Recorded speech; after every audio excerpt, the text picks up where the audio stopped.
ఇది Z parameters equations, ఈ Y parameters equations, ఏ హెచ్ పారామీటర్స్ ఈక్వేషన్స్, ఈ ఏబిసిడి పారామీటర్స్ ఈక్వేషన్స్. సో నేను చెప్పాను కదా, ఈ థర్డ్ యూనిట్లో ఎలక్ట్రికల్ సర్క్యూట్ అనాలిసిస్ 2లో థర్డ్ యూనిట్లో మొత్తం మనకి 19 టాపిక్స్ ఉన్నాయి. 19 టాపిక్స్ ఈ 4 టాపిక్స్ మీదనే డిపెండ్ అయి ఉంటాయి. ఈ 4 టాపిక్స్ యొక్క డెరివేషన్స్ మనం తర్వాత చేద్దాము. అయితే డెరివేషన్స్ చేసిన తర్వాత మనం ప్రూవ్ చేసుకుంటాం అనమాట. దీంట్లో మనం ఇంపెడెన్సెస్ని ఎలా క్యాలిక్యులేట్ చేసుకుంటాం అనేది. కాకపోతే దానికంటే ముందు ఈ 4 పారామీటర్స్ యొక్క ఈక్వేషన్స్ని మనము ఒకసారి అనలైజ్ చేసుకుందాము. అనలైజ్ చేసుకోవడం వల్ల 4 ఈక్వేషన్స్ని ఒకే దగ్గర రాసుకొని అనలైజ్ చేసుకోవడం వల్ల అవి బ్లైండ్గా మన మైండ్లో గుర్తుండిపోతాయి అన్నమాట. సో దానివల్ల నీకేమవుతుంది అంటే, ఒకవేళ ఇన్ కేస్ మీరు ఎగ్జామ్లో రాసేటప్పుడు మీకు ఏమైనా డౌట్స్ వచ్చినా కానీ, ఈక్వేషన్స్ తప్పుగా వచ్చినా కానీ వాటిని మీరు కరెక్ట్ చేసుకోవడానికి పాసిబిలిటీ ఉంటుంది. ఇప్పుడు జెడ్ పారామీటర్స్ చూసినట్లయితే ఇది ఓపెన్ సర్క్యూట్ పారామీటర్స్. ఓపెన్ సర్క్యూట్లో వోల్టేజ్ అనేది హైగా ఉంటుంది, కరెంట్ అనేది ఆల్మోస్ట్ జీరోగా ఉంటుందని మనం డిస్కస్ చేసుకున్నాం. దానివల్ల నీకేమవుతుంది అంటే, ఒకసారి మనం పోర్ట్ 1 దగ్గర ఓపెన్ సర్క్యూట్ చేస్తే అక్కడి నుంచి మనం 2 ఇంపెడెన్సెస్ని గెయిన్ చేస్తాం. పోర్ట్ 1 దగ్గర ఓపెన్ సర్క్యూట్ చేస్తే ఈ I1 కరెంట్ అంటే ఏ సైడ్ అయితే మనం ఓపెన్ సర్క్యూట్ చేస్తున్నామో ఆ సైడ్ కరెంట్ అనేది జీరో అయిపోతుంది. కాబట్టి ఈ రెండు వస్తాయి అన్నమాట. అంటే Z11 impedance, Z21 impedance values ఇక్కడ వస్తాయి. సేమ్ అదేవిధంగా పోర్ట్ 2 సైడ్ మనం ఓపెన్ సర్క్యూట్ చేస్తే మనకి Z12, Z22 ఇంపెడెన్సెస్ వస్తాయి అన్నమాట. ఓకేనా?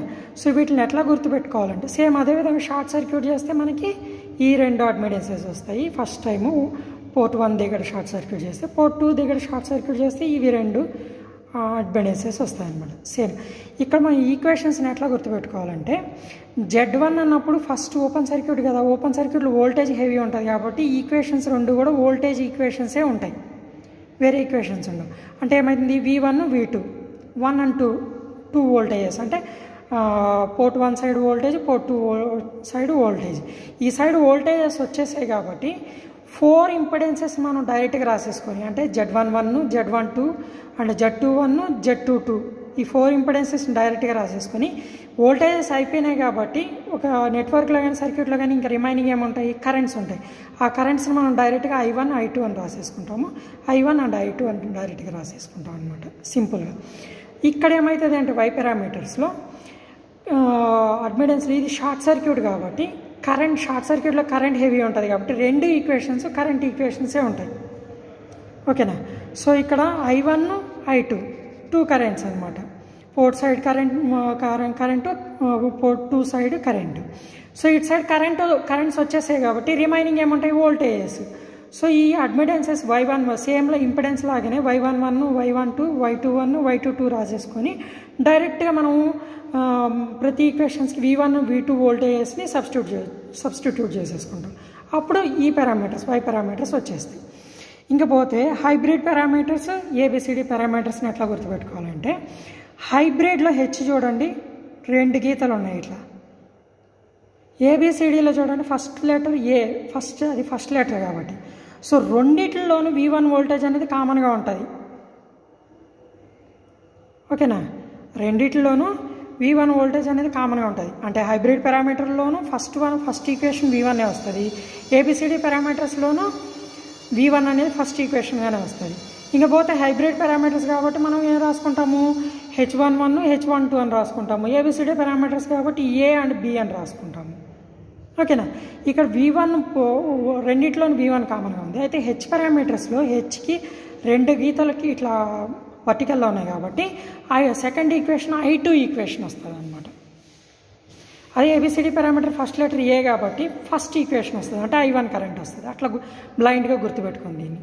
సో ఇప్పుడు నీకు I2 ఇక్కడ వచ్చేసింది కాబట్టి ఇంకేమొస్తుంది, ఇటు సైడు I1, V2 వస్తుంది అనమాట. ఇటు సైడ్ V1 వచ్చింది కాబట్టి V2, I1 వస్తుంది.